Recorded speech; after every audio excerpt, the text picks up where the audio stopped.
Welcome to Designed for the Creative Mind, a podcast for interior designers and creative entrepreneurs to run their business with purpose, efficiency, and passion.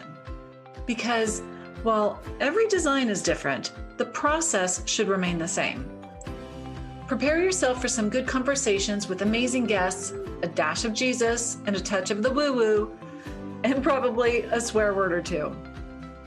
If you're ready to stop trading your time for money and enjoy your interior design business, you are in the right place. I'm your host, Michelle Lynne.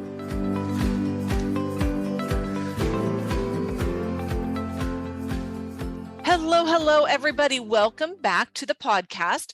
I'm so excited that you're here. And this time I'm not actually saying I'm so excited that you're here because of my guest, but I'm so excited that you're here because I have an awesome topic that I want to discuss with you just from my own experience and from my own point of view.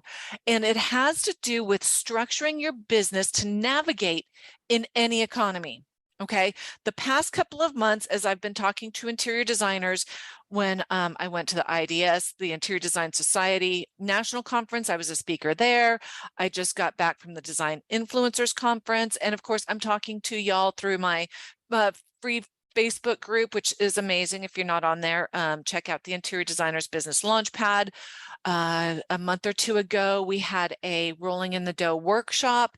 And so the feedback that I've been getting over and over and over again is a lot of fear about this recession, about the upcoming recession, the inflation that's going on, the unknowns with the elections and all of that sort of jazz. And just for the record, I'm not going to get political. Technically, I hate them all. So how's that for not getting political? I'm very disappointed overall. So don't DM me and try to start a conversation because I just don't. Anyway, I can talk about this. I feel like I'm very well qualified because I actually, in 2008, I bought a house, I got married, I started my business, and then the market crashed. In that order. So 2008 was a really scary time in regards to, in regards to the economy, the recession, like everything was going to hell in a handbasket across the country. So I have a very unique perspective because I'm still here. I'm still here even after that that really rough start. It was a good couple of years, but I want to share with you how structuring your business can help you navigate in any economy, because we can also talk about the pandemic, okay, and how that has impacted the way we structure our business. And also going back a little bit, here in Texas in 2013, we had a huge housing market explosion that really changed another arm of my business. So let's keep this chronological. We will talk about 2008. If you are just launching your business, or you're in the middle of launching your business, or you're not sure if you're going to launch your business because of all of the unknowns, let me just tell you that sometimes this is the best time to do it, because for those of you who have the balls to do it, are going to excel over the individuals who are cowering under their pillows and not doing it. Okay, so a lot of your competition has already eliminated themselves. Start and be very intentional. It's actually a beautiful thing right now if you are starting and you are just being slow and steady wins the race. Right now, a lot of us who've been in business have more business than we know what to do with because of coming out of the pandemic. But starting your business right now can still pick up a good portion of the business that is to be had. Creating a solid foundation for your business is going to be the first step. It's just like building a house. Okay, so create a website. And if you are one of the individuals that say, yeah, Michelle, but I don't have any pictures, I don't have anything. You know what? Those are just excuses. I'm calling you out with love. Those are just excuses. You can easily go over to your friend's house and do a before and after when you rearrange. Okay, bring stuff over from your house, bring stuff over from your other friend's house, and finish that particular space so that it looks complete. You can take photos with your iPhone. Is it suggested for the rest of your design career? No, but you have to start somewhere, and sometimes done is better than perfect. Okay, so you can use the portrait.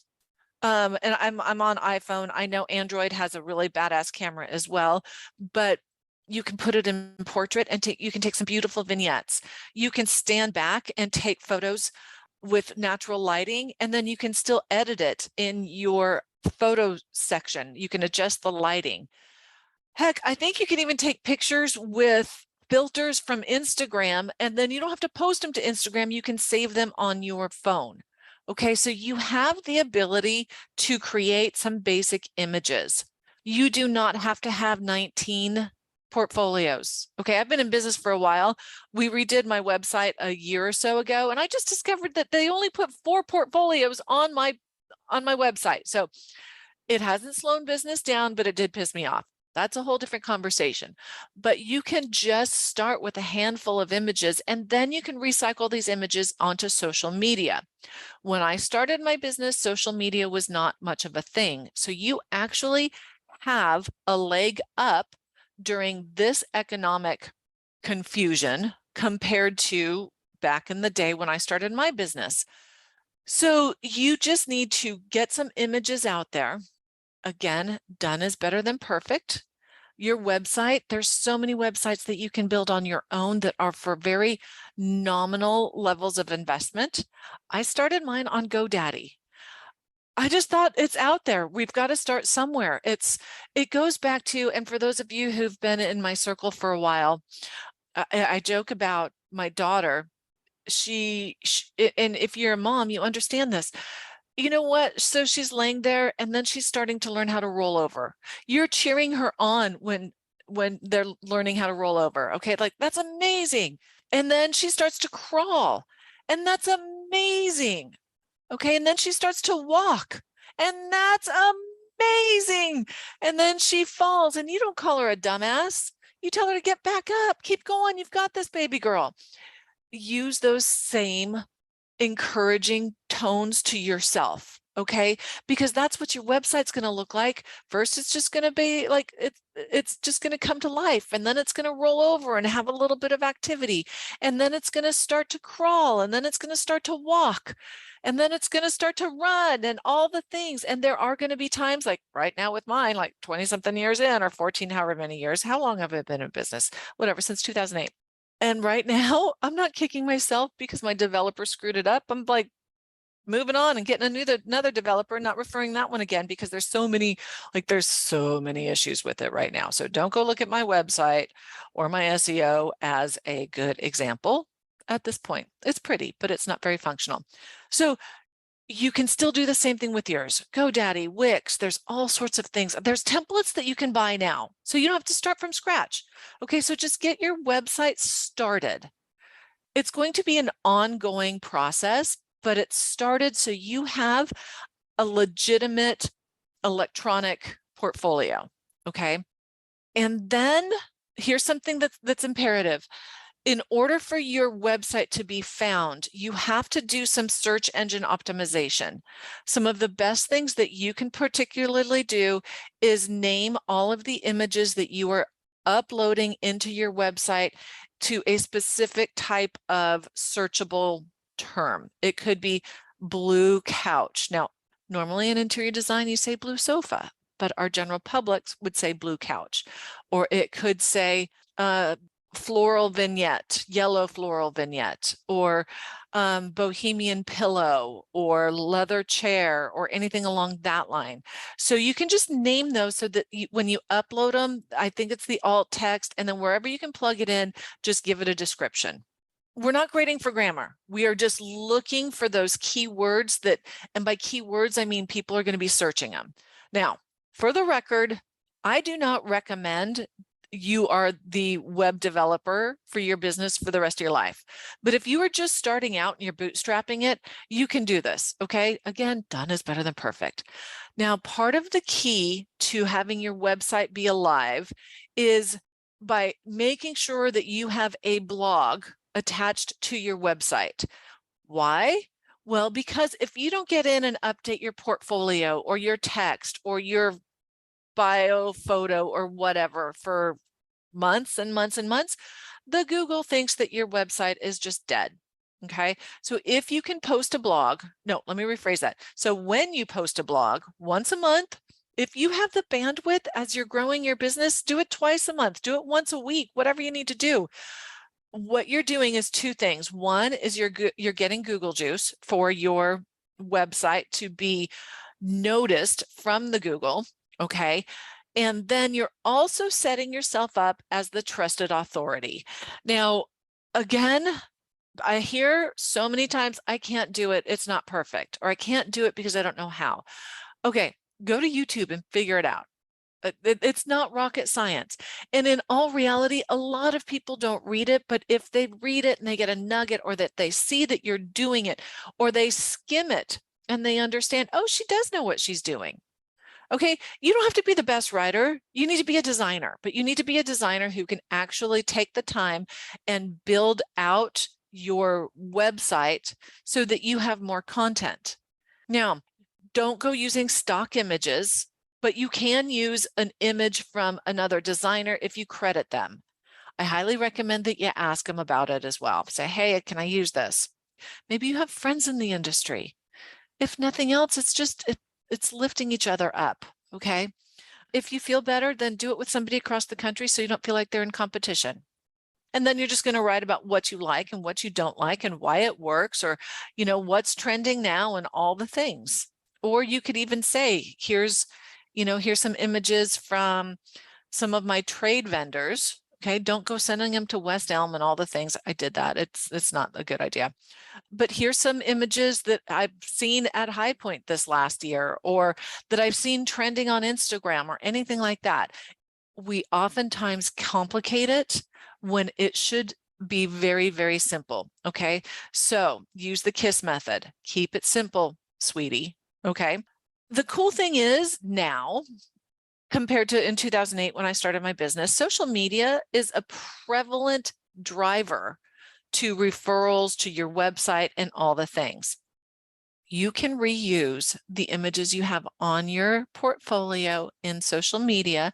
You can even reuse your social media images in more posts. So go look at some of your favorite large designers who have like over 100,000 shares, 100,000 followers.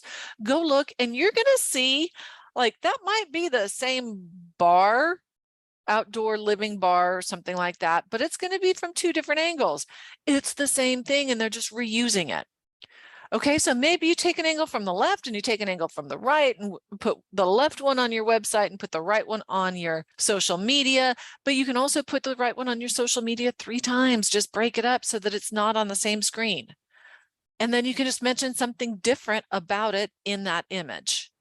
Okay, so you're building this foundation. So when people hear about you in the future, they can go back and see that you have this structure in place. Another key thing as you are structuring your business in any economy, but this is just saying that even if it's a crummy economy, you can still be doing this and you can still be drawing clients. Okay, we're going to talk about that in a second. One of the key secrets, I believe, it's not so much a secret, but one of the key assumptions that we make is that we need to be popular. Yeah, okay, here, my clarity of thought is here. Oftentimes we go for the vanity metrics of, oh, I have 10,000 followers, I have 3,000 followers, oh, I got 3,700 likes on that, whatever it is, okay? That does not matter.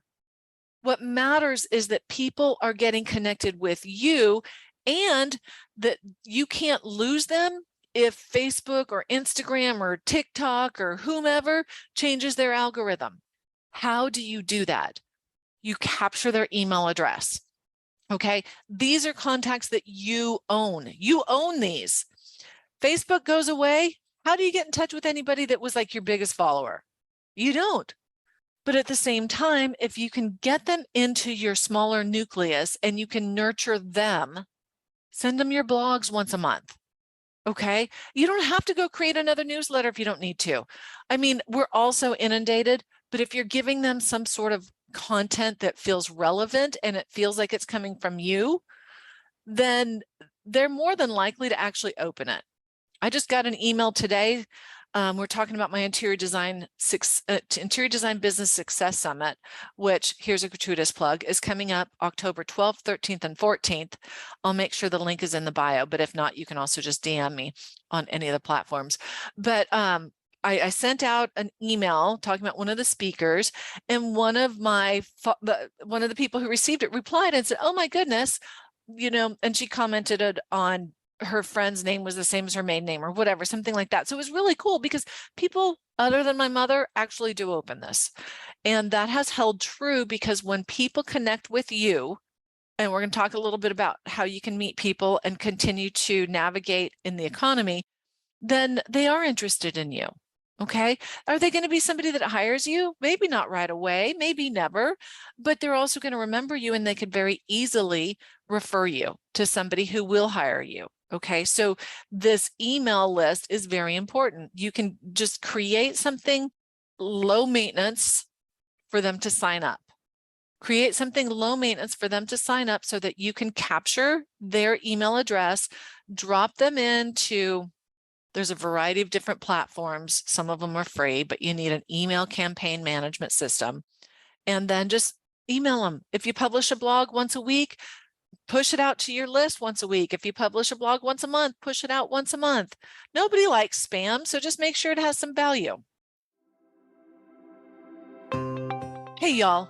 As my interior design business grew, there were some struggles that quickly surfaced. It was balancing, management, just all of the things that come together. And especially when it came to consolidating my marketing efforts, my client relationship management, social media planning, website building, all the things. I felt like Dr. Frankenstein just trying to tie all of these things together, and it didn't really come out very pretty. I thought it would be great if I could find something that would bring everything together into one place. And I believe I have found it. The support of Sidemark. Growing your interior design business has never been easier. It will be available this spring. Sidemark is an all-new, all-in-one software that organizes sales, marketing, and business services all in one convenient location. By signing up for Sidemark, you too can get access to all of the essential tools needed to help your business succeed, with features such as a built-in website builder, a custom sales pipeline, email marketing, client relationship management, scheduling on a calendar, and more. This is going to expand your interior design business and make it a breeze. Go online now to join the waitlist at mysidemark.com. You will receive 10% off your first year and get notified of all of the new and exciting updates yet to come. Visit mysidemark.com to start your journey towards successful business growth without the stress, and join mysidemark.com today. You won't be sorry. So now you're kind of figuring out, okay, so now I've got a little bit of this online presence.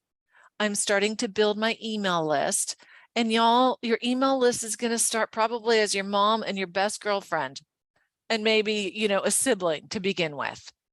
It's going to grow from there. Okay. You just have to be intentional about it throughout the entire process. Now, as you are structuring your business, it's important that you stop and you structure your business. Is it just you? Are you going to want a team in the future? What is your potential exit strategy? Just thinking about some of these things, I wish I would have thought about earlier. Funny story. I tell this all the time, but funny story. I actually started my business, and my actual legal name was by Michelle Lynne.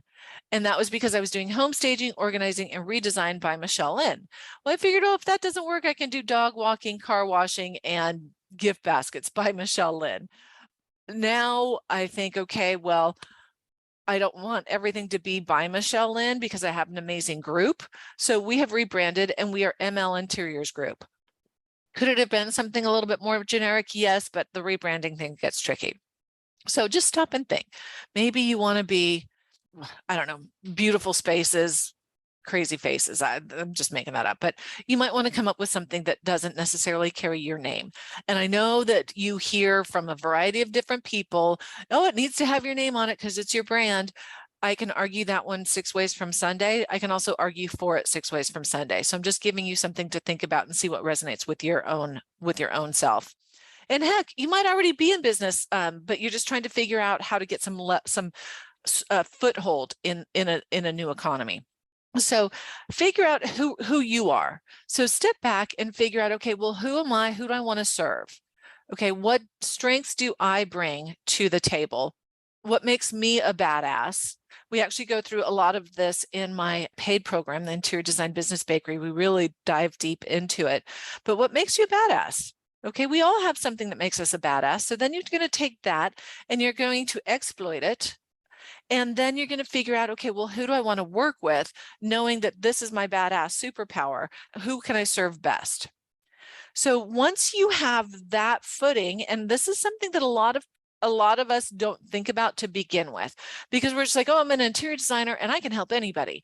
Well, you probably can, but you're probably not going to do your best work with just anybody. You're going to do your best work, provide the highest value, and demand the highest compensation when you are who you are and you know who you serve. For example, if you are a woman's hairdresser specializing in long hair, the balayage or whatever it was called back in the day, you know that you can serve a woman or even a man who walks in with the long hair and wants that particular look compared to somebody who wants a pink mohawk. Okay, you can charge more because this is what you're passionate, this is what you're good at, this is who you serve. And could you do a pink mohawk? Yeah, probably, but I really don't want to. I'm not that good at it, and I can't charge you very much because I'm not very good at it. So own that space as you are structuring your business, and that can go on your website, and that can go in your marketing material, that can go on your social media content, all of the things. Now that you kind of have this foundation and you're structuring your business intentionally, your marketing can begin. Okay, your next level of marketing, your social media is kind of marketing already, and so is your website. But how do you go out and get your name out there?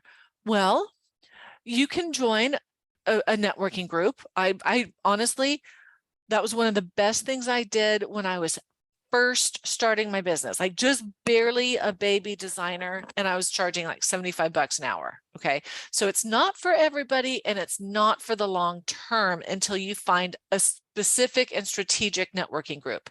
So for example, BNI, Business Networking International, or something like that. That's the one I joined. It's has a great reputation, and it served a purpose well for me to be able to understand like my elevator pitch, getting out and explaining things to the individuals and so forth. Did I garner some business from it? I did, because I was doing a lot of home staging and kind of redesign at the time. But it's, in my opinion, it's not a long-term solution, because you kind of outgrow those individuals. We're going to be moving into more of a luxury service where hopefully you're not charging $75 an hour for more than a very short period of time. And here's a plug again for my paid program. The Interior Design Business Bakery is going to teach you how to exponentially blow the doors off of your pricing structure, because I walk you through all of it. Okay, enough of that commercial. But you can go out and you can go to these networking groups. You can find a National Association of Remodeling Industry, go to the NARI meetings, go to your builders council, and go to some of the higher end realtors strategically. Now, a lot of them are going to want you to sponsor. Hey, can you come in and sponsor a breakfast for our office of 100? And you can give a 15-minute presentation. Well, that sounds great, but 100 people, and they want bagels and cream cheese and coffee and all the fixins. it could add up to quite a bit of money for 15 minutes. So unless you have a pitch that is going to close the deal, you can reconsider how you approach them. Okay, you might step in and get a co-sponsor with you. That's, instead of 15 minutes, you get 10 and they get 5 because you're bringing them to the dance. So there's different ways that you can go about this. Right now, all you want to do is you want to be making sure that the individuals who interact with the individuals that you identified as the people you want to work with know that you exist. And they start to get to know you because you're showing up on a regular basis, because you're showing up professionally, because you're showing up with your business cards that are branded in a similar manner as your website. Okay, maybe you wear the same color all the time because that's your brand. There's a variety of different things that you can do. The difference is that you have to keep showing up. So you have to keep showing up. In the middle of your journey, during, let's say, an economic downturn, an economic time of confusion, just like we don't know what's going to happen, you still have to show up. You cannot go disappear for 2 weeks, not show up at some of these meetings, and then just show back up because you were hiding in your bed. Show up, talk to other people, get their opinions.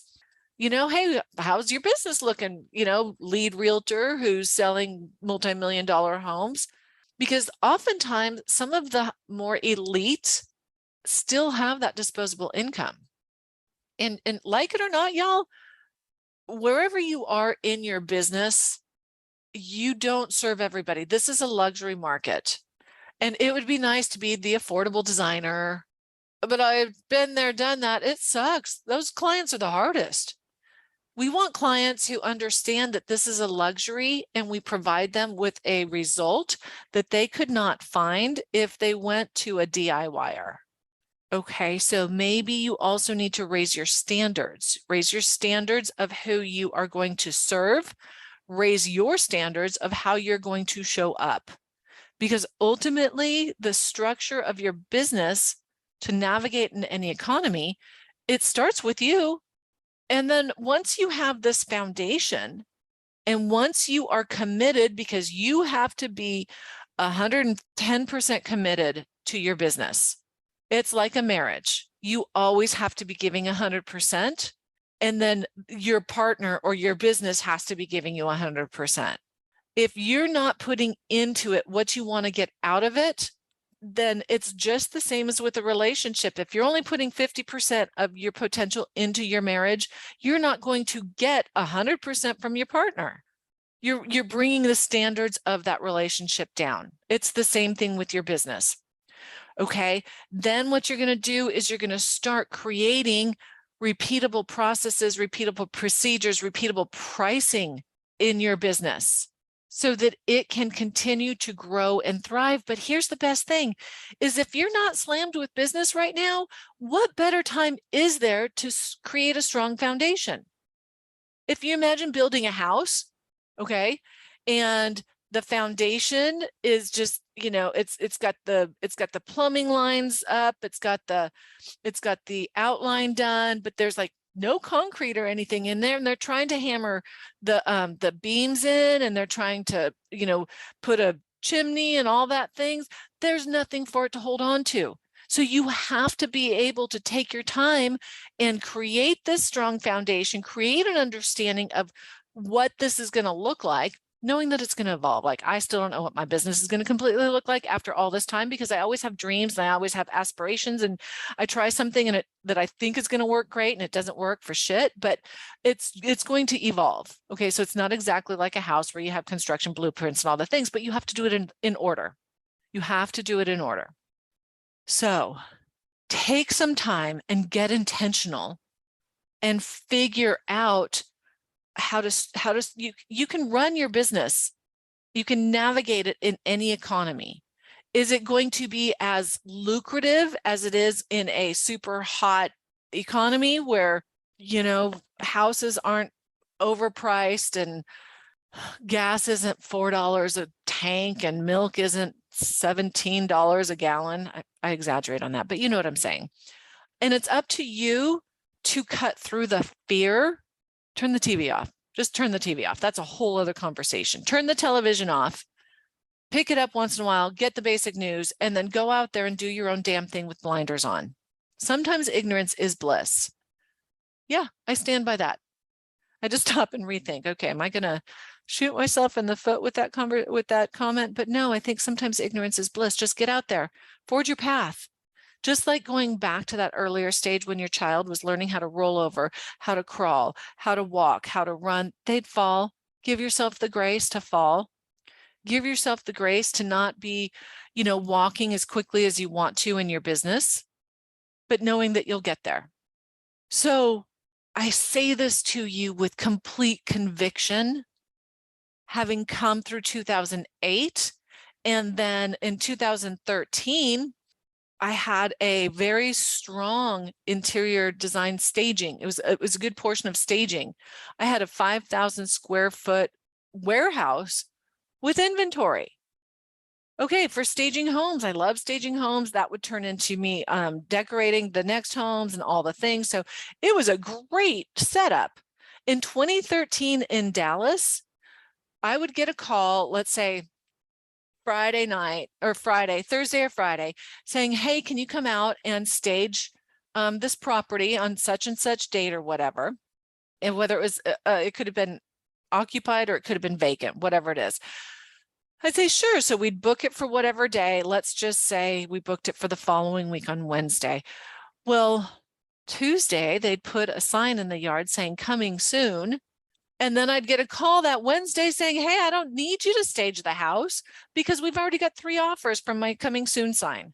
Okay, so this happened over and over and over again. I was like, holy free holies, what am I going to do?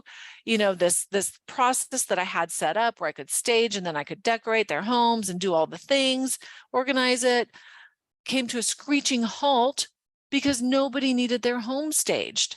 So here I am. I'm like letting go of this inventory. I'm like, my friend Robin, she says, it's not a pivot, it's a twirl. Okay. So we twirled our business a little bit, and I really had to figure out how to drill down into the decorating, the design. How do you price it? How do you run the projects and all the things?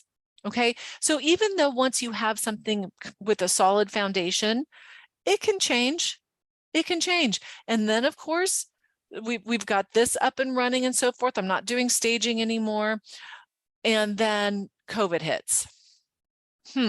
How do you navigate that economy? You know what? It was a great time for me to pull back, re-examine what's working in my business, what's not working in my business, and then make some adjustments.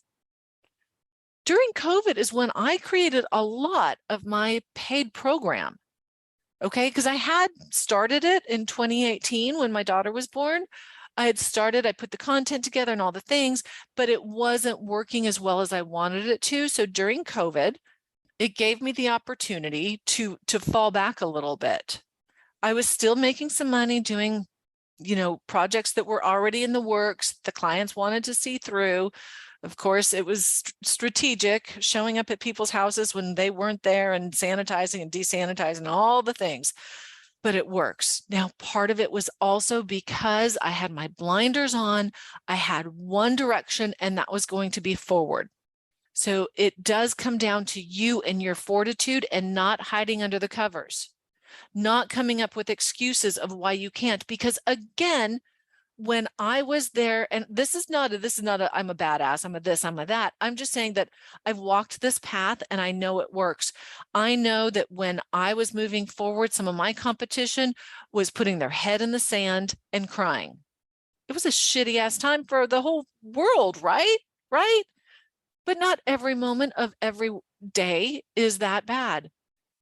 Find some time, find the good in it. During COVID, I'd like to say I took a nap or two, but technically my child was home. So it was hard. It was hard. And this current economic state might be difficult too. But just know that you have the ability to structure your business and navigate in any economy. Finally, I'm going to tell you, as you start making money, save some. It does not all have to go back into the business. You need to pay yourself, okay? Pay yourself. You need to be taking an actual paycheck and not just a draw when you want to go buy a dress. Pay yourself, put money in the bank, stay lean. Don't let every single shiny object, new software, magazine, advertisements, blah, blah, blah. Keep your blinders on. Don't get distracted. And I think, my friends, that is my TED Talk. But I'm just here to really, really share with you that it can be done. I came out of 2 other industries not knowing shizzle about interior design. So if you're feeling like you need some guidance, if you're feeling like you need a mentor, yes, I do have a program that will show you every single thing that you need to do and then some in the order that you need to do it, because everybody's a little bit different, but we can tailor the program accordingly. And you have a badass community cheering you on. Everybody goes through the interior design business bakery a little bit differently, but there's never been anybody who hasn't exponentially increased their income by doing it. There hasn't been anybody. My intention is that you make your money back, you make that investment back in 90 days. I've had people make it back in 3 weeks. I've had people make it back in like 6 or 8 months because of the circumstances that they were operating under. But it's an investment, and it's going to allow you to have that resilience and that confidence to know that your business has been structured and that you are badass enough to weather these storms. So I will have information in the show notes as to how you can reach that, but you can also find me on the Instagram under Design for the Creative Mind, ML Interiors Group, ML as in Michelle Lynne. I'm on Facebook, Instagram, LinkedIn, under Michelle Lynne Pant, all the things. And finally, if you think any of these episodes have been worth your time on Spotify or Stitcher or Amazon Music or Apple Podcasts, would you please leave me a review? It really does help in regards to the searching for the search relevancy, the algorithms that they do there, and all the things. So thank you so much for joining me. Thank you for listening. I hope that you found some inspiration, some courage, some enthusiasm here.